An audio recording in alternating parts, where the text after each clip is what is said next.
This is Rob Tebbutt for Boxing Social in association with Betfred. Delighted as always to be joined by Steve Goodwin, making his, 300th appearance on Boxing Social since the lockdown.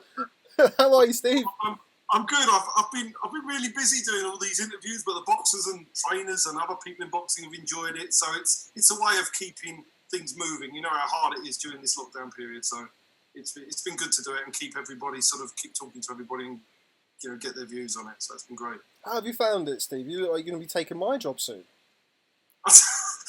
I don't really like it. I mean, I'm not an interviewer, but at the end of the day, I think it's nice to touch base and keep contact. And we tried to take people on, other managers, other promoters. We're doing one next week with all the promoters together. Mickey Helliott, Mo Pryor, Cole Greaves. We're doing a Zoom one next week. So I think it's really good. This is not about just trying to be self-promoting. It's about everybody in boxing. Let's chat because we're all in the same boat. And let's all chat together and see what you're doing. And they can get a little bit out. Some of the boxers can get a bit of footage out to their people who normally support them and buy tickets, so it still makes them relevant. So I think you've got to make more of an effort in times like this, I think. Yeah, absolutely agree. And from my point of view, I think it's great to see that promoters are willing to do that and give a platform to not just their own fighters, but maybe other fighters and other trainers and managers and stuff. So well done, that man. But it's been a while since we've caught up on camera, at least. Last time we caught up was, I think, a couple of days after the British Boxing Board of Control's initial guidelines surrounding the return of boxing and coronavirus. As expected, we're still not there yet. What have you been up to since then, Steve? Not a lot in boxing. I've been speaking a lot to our boxers, chatting through what everybody's trying to achieve, looking at various options between now and the full before everything is resumed. But to be honest, from a personal point of view, I've been really busy in my financial services business. I've been working so hard. I mean, I look after a lot of money for clients and do a lot of financial advice, and that has been extremely busy. So I've been able to live normal days. I've got rooms at home for my work, so I work 8-9 hour days in here and then go back to normal life. So to a certain extent, apart from a bit of not seeing people as much as I would like to outside the home, it's been fairly normal. And to be honest, it's been less stressful because I haven't had much boxing to do. So my stress levels are so much more diminished, which is a positive, I suppose. Yeah, it certainly is. Particularly at a time like this, it feels like everybody's been banging their head against the wall for a number of weeks or months now, and nobody really seems to have moved anywhere. Would you agree with that? Totally. I think the whole point has been, I still say that what I said at the start, I still maintain that to be true, and you needed to be real with boxers to what's going on. It's been very difficult because when you're looking at something, the situation is you need leadership from your government, and I'm not, and I know that, and I'm not left wing, I'm not right wing, I'm just centre. And there has been the leadership through the crisis has not been good. The Board of Control have been trying to work around with what the government are going to do. It's been difficult for them. They've all been I presume they've been under pressure to try and get dates and get things sorted out. But as we sit here today, sparring is still not allowed. And yet we are talking about shows apparently potentially happening in 4 weeks' time. And yet you've had fighters out of gyms now for 3 months and no sparring. If you think about that logically, that doesn't make a lot of sense. It doesn't, one of the things about boxers, and again, are that you need to have, you're going in the ring, you're risking your lives, and you must have the perfect training camp, the perfect preparation. One of the things that you do when you take a new boxer to the board, you have to produce a diary, and they want to see at least 8 to 12 weeks of full training. Well, boxers are going to be struggling to do all of that. So I think but there's also the second point that TV stations and the boxing industry needs boxing back, because otherwise boxing will fall behind other sports. So it's a really difficult situation for everybody, and it's only Frank and Eddie that can actually bring boxing back to the public at this moment in time. They're the only people with the resources. So yeah, we're basically in the same boat as we were, and Small Hall is still in the same boat as it was. I have been in contact with a Small Hall promoter today who's planning to do something with backing in August, September time. But if you've got external backers, then there are ways of doing it. But as I've explained, the cost of doing something behind closed doors is is mad. Unless you've got a really rich benefactor, that's not going to happen. I think when boxing restores and you get social distancing allowed, and there are some people allowed in crowds, you will get some resurrection of some form of boxing for some people, but it's going to be hard to make it work. But you're not going to get the whole vibrant small hall scene back until the virus is cured, or there is a vaccine, or it runs out by herd immunity, and then you need a 2 to 3 month lead in. So I still say best guess March, based on the fact that I believe that the Oxford vaccine is the one that's going to work, and it will be here. It will work to a certain extent. So I think I'm still believing that small hall boxing March next year, full pelt, probably is the best guess. It could be later, but there could be some sort of things going on beforehand. But yeah, so I think that's where we sit. You mentioned Frank and Eddie putting shows on. Obviously, we've heard a lot about Fight Camp with Eddie in his back garden in Essex. Have you been receiving a larger volume of offers for your fighters? With kind of, you mentioned it being 4 weeks around the corner. Have you noticed there been a pickup since then, or is it still drips and drabs? I've had offers from, I've spoken to Jason McClory, who's Frank Warren's matchmaker. We've spoken about various fights for our fighters. But what I think is apparent is we offered one of our fighters, who I think is, he's a decent fighter, but they didn't want.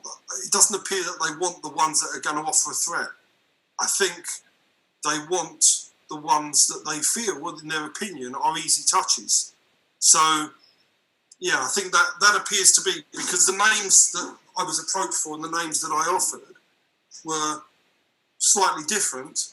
But obviously, I don't want to put my managed fighters in a 10-round fight unless I genuinely believe. I'm not saying they're going to be favourites, but I want them to be in a betting market at least a 4-1 underdog. I don't want them to be 20-1 underdogs. I'm not willing, but I want to put somebody in that's got a semblance of a chance, and that I believe that if it didn't come their way, that it's not going to ruin their career. But I want to give them a chance. I don't want to give them somebody that's got realistically no chance and might look good on paper, but he's a 20-1 underdog. I don't want to supply those type of fighters. It's concerning hearing that, because obviously when all of this started, or kind of, well, when it started, or in the middle, or some other time, the time's kind of flown by. But one of the things that's happened, or was said by promoters especially, was, okay, well, now this is going to forego all of the knockover jobs. This is going to forego all of the warm-up fights. TV stations won't stand for it. We won't stand for it. Now, you're saying that the fights, or the fighters that you've been approached for, are somewhat out of their depth. So that's a concern to me as a boxing fan, first and foremost.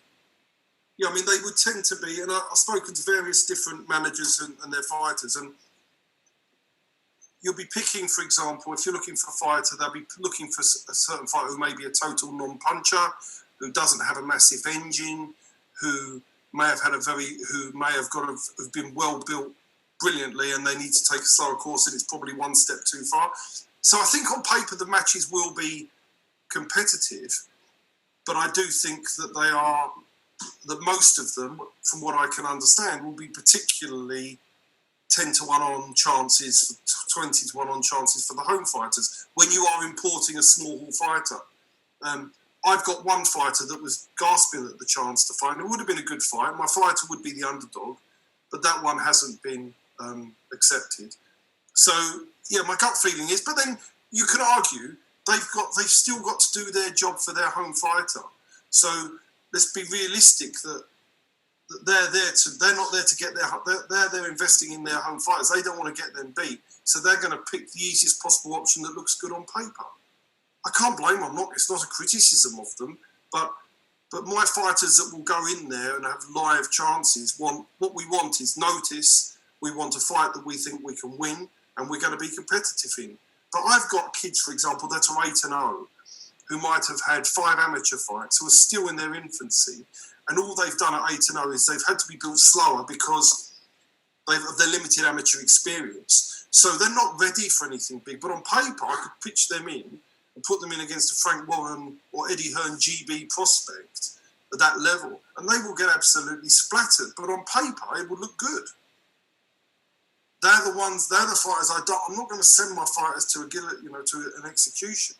And so, but I'm happy to work with the promoters, with fighters that want to fight. And we have, we made two offers. Well, we say to us, we came back and said, yes, we will take these fights for two of my fighters in certain scenarios with different promoters. They weren't accepted. But other fighters that were approached for would have been accepted. But they would have been, the ones that I was approached for, in my opinion, would be substantially out of their depth. We saw UFC, of course, return a number of weeks ago. We've seen Top Rank return this week with their shows on the Tuesday and the Thursday night. You mentioned kind of 10 to 1 underdogs, 20 to 1 underdogs. Had a look down the odds for Top Rank's return on Tuesday, and this is not obviously a slight against Top Rank. This is just the only show that's been on. And we saw Shakur Stevenson 200 to 1 on. We saw a number of their other fighters who were literally 100 to 1 on, 75 to 1 on. On the back of the UFC coming back and kind of making a big splash, does boxing really need to be wary of that now, particularly with such limited exposure for any sport, but bringing boxing back in that form as compared to the UFC? Yes, but I think there's still going to be those sort of fights around. I think they still need to build their young prospects. But the problem is when you've got 5 fights on BT Sport or Sky, you don't really want to put on, with all due respect, I don't know, Lewis Van Pooch against a 7-0 super middleweight prospect. You know, you don't want, in my opinion, those sort of fights shouldn't be put on.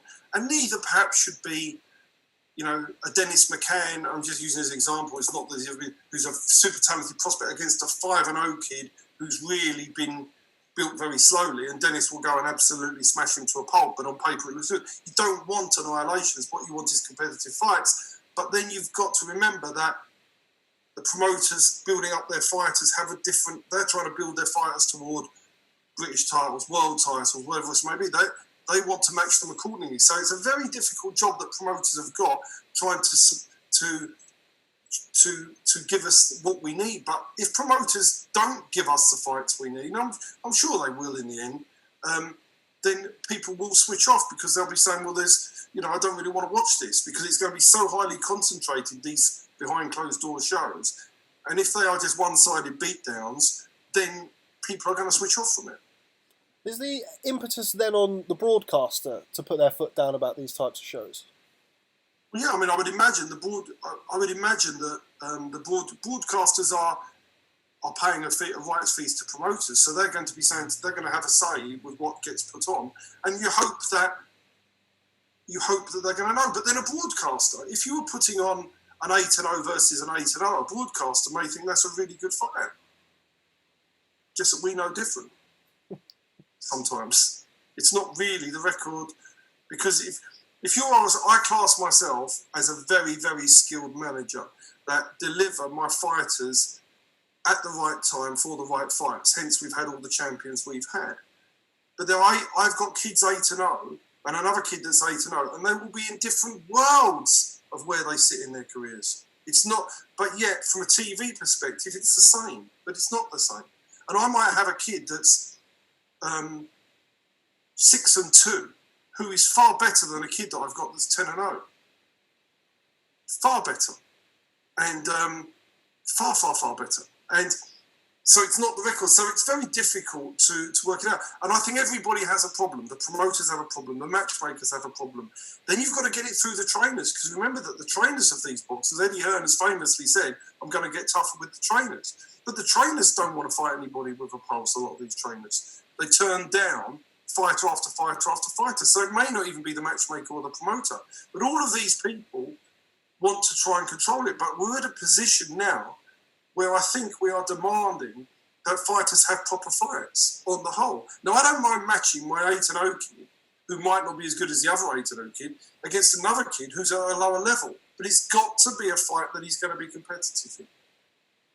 When do you envision one of your fighters getting back out there, whether it's at fight camp, whether it's something else? When can you see one of your fighters being in a British boxing ring? Well, I think hopefully we're going to be doing some work with Frank. We've got a couple of fighters that we've agreed in principle to go on their shows.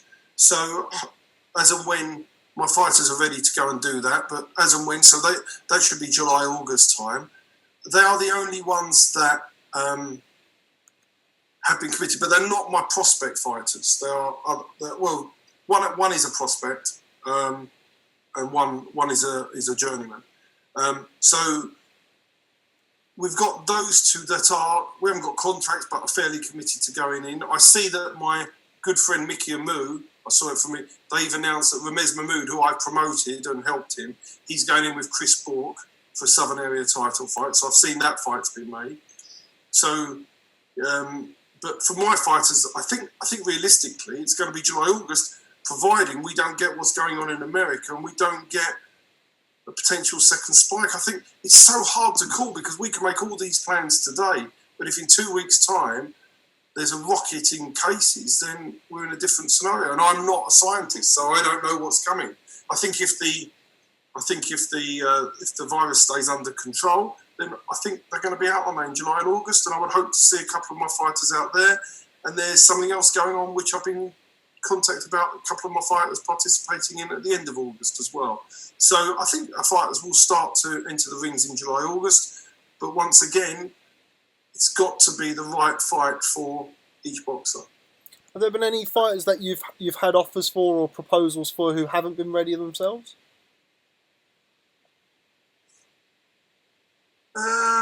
Yes. Had an offer for one of my fighters who would not have been ready. Yeah. And well, he would have been ready, but not ready. Yeah. And when you're competing against top quality fighters, it's not you've got to be ready. And ready means sparring. It means, the fighter that's done that hasn't sparred for 3 months. So, and when is he going to spar? Who is he going to be able to spar? So he wouldn't have been ready. So that was a no-go. So, yeah, so there are fighters at different levels of fitness. A lot of my fighters are contacting me to say, I'm keeping fit, I will be ready if there is a call. So I know which ones are ready and others were, for example, we've been approached for something in August, which is 10 weeks away. I've contacted 2 of my fighters this morning. 10 weeks is long enough. We're happy to look at that because it gives them enough time, and I'm happy my fighters will go in the ring fit.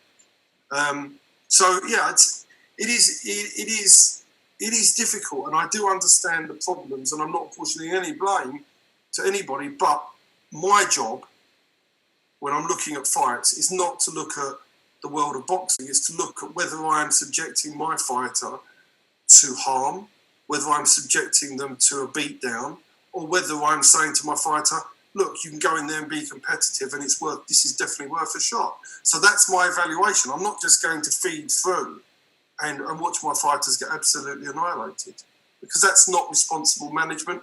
It's probably not responsible human being doing that either. Yeah. And that's my responsibility. So.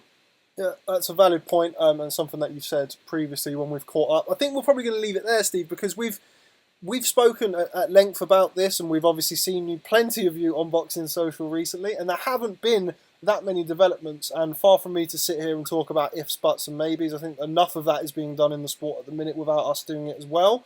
What I will say is it's nice to see you looking so well, and it's nice to see that there are things afoot, and whatever they may be, hopefully we can see some boxing back in Britain soon. So I'll leave it there, Steve. Always a pleasure to catch up with you, my friend. We'll look forward to your next live and your next Goodwin Lockdown Lowdown, as we always do, and I will catch up with you soon. Thanks a lot, Rob. Cheers. Cheers, Steve.